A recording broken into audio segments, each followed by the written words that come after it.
Welcome to IT Playground Podcast, where technology meets innovation. Join us as we explore the latest trends, insights, and expert opinions on all things IT. Imagine this for a second.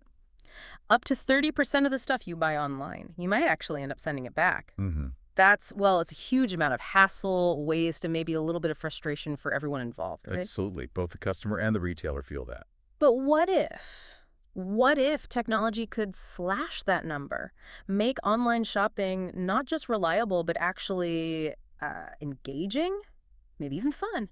That's exactly where things are heading. So today we're doing a deep dive. We're looking at how augmented reality, AR, and virtual reality, VR, are starting to shake up the retail world, specifically here in South Africa. And it really is more than just, a tech gadget trend. It feels like a fundamental shift in how we interact with products. Oh, so? Well, it's bridging that gap, isn't it, between the ease of digital shopping and the confidence you get from a more physical, tangible experience. Bringing the fitting room or the showroom right to you. Exactly. Or even letting you shop with friends, but virtually. It connects things in a new way. Okay, so our mission for this deep dive is to unpack all that. We'll look at what's happening now, what the future might hold for immersive shopping and SA, pull out some key insights. And hopefully offer something useful, whether you're just curious as a shopper or you're a business thinking about these techs. Right. Let's get into it. Where should we start? Maybe the fun stuff first. Yeah, let's start with the engaging side. Virtual try-ons are a great example. Ah, yes, the AR magic that lets you try before you buy. Clothes, makeup, that kind of thing. Precisely, and it's already happening. Think about Woolworths.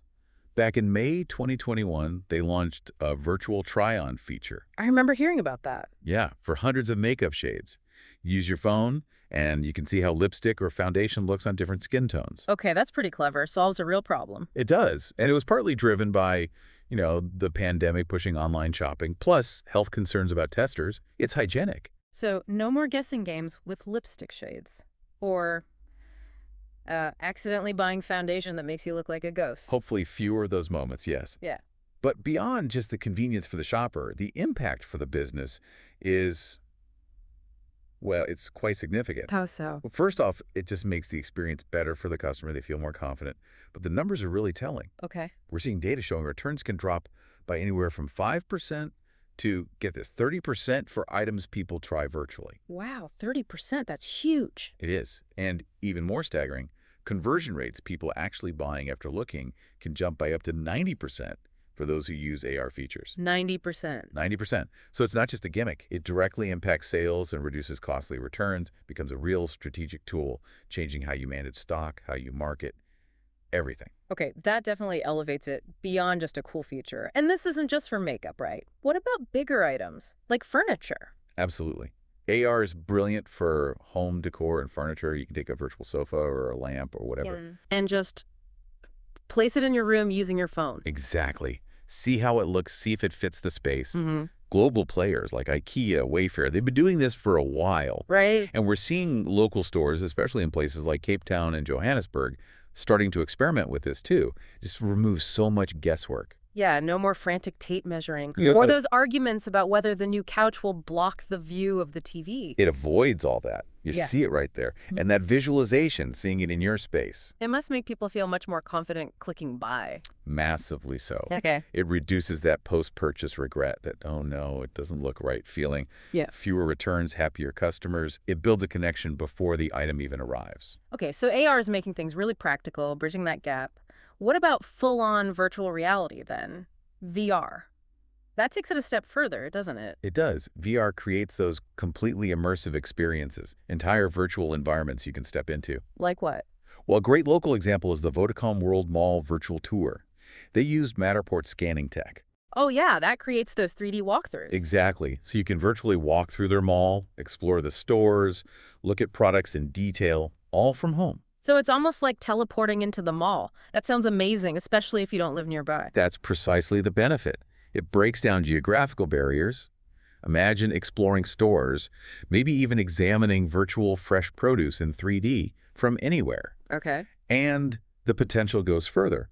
Think personalized shopping journeys, maybe even meeting up with friends to shop together in that virtual space, bringing back the social side. Right, that social aspect is interesting. Okay, so look, this all sounds incredibly positive. Fun, convenient, good for business. There's a lot of potential, definitely. There's a lot of potential, definitely. Yeah, there's always a but, isn't there?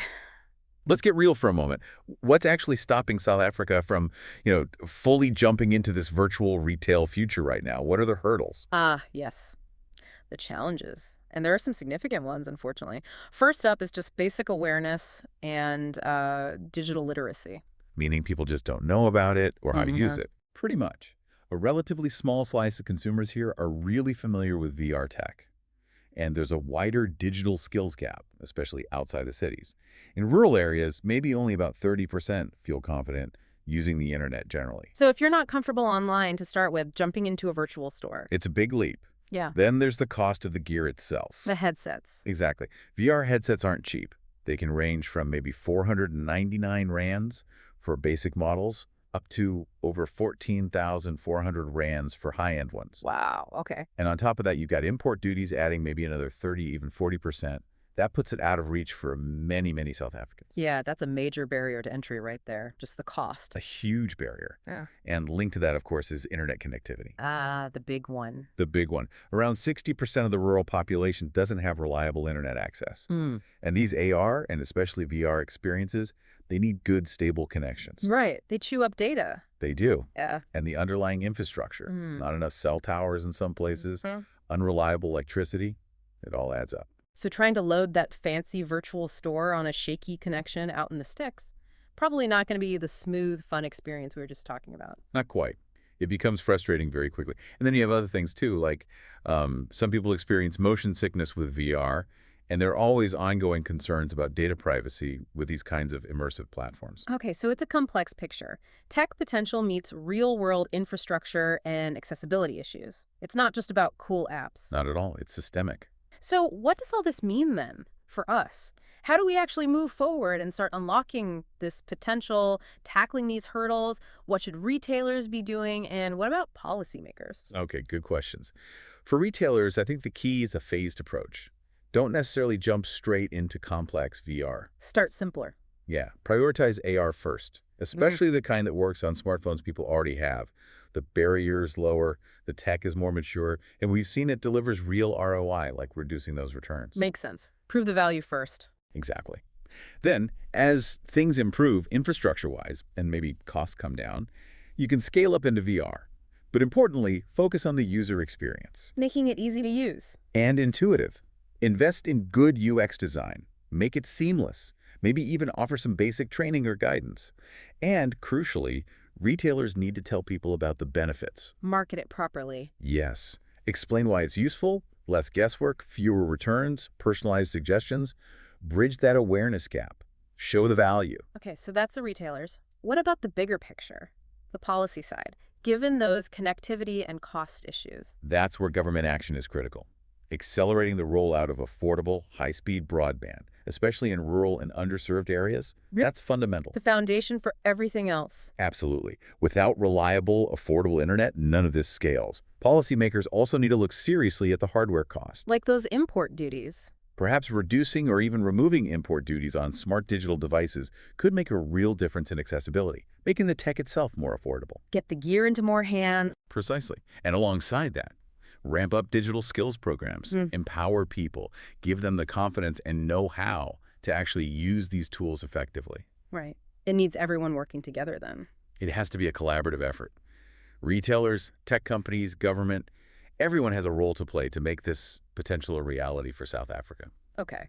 So, wrapping this deep dive up, it feels pretty clear that AR and VR, despite the challenges, really are set to change how we shop here. The potential is undeniable. They offer you, the shopper, really exciting ways to engage with products, leading to more confidence, fewer returns for businesses, and just making the whole thing smarter. And let's be honest, potentially a lot more fun. Definitely more engaging. So as these technologies become more woven into our lives, maybe take a moment to think. How do you see your future shopping experience changing? What's one thing you're excited about? Or maybe one problem you really hope AR or VR can solve for you personally? It's an exciting shift, and how we all use it will shape where it goes next. Thanks for tuning in to IT Playground Podcast. Join us next time for more tech talk, insights, and innovation. Don't forget to subscribe and follow us for more.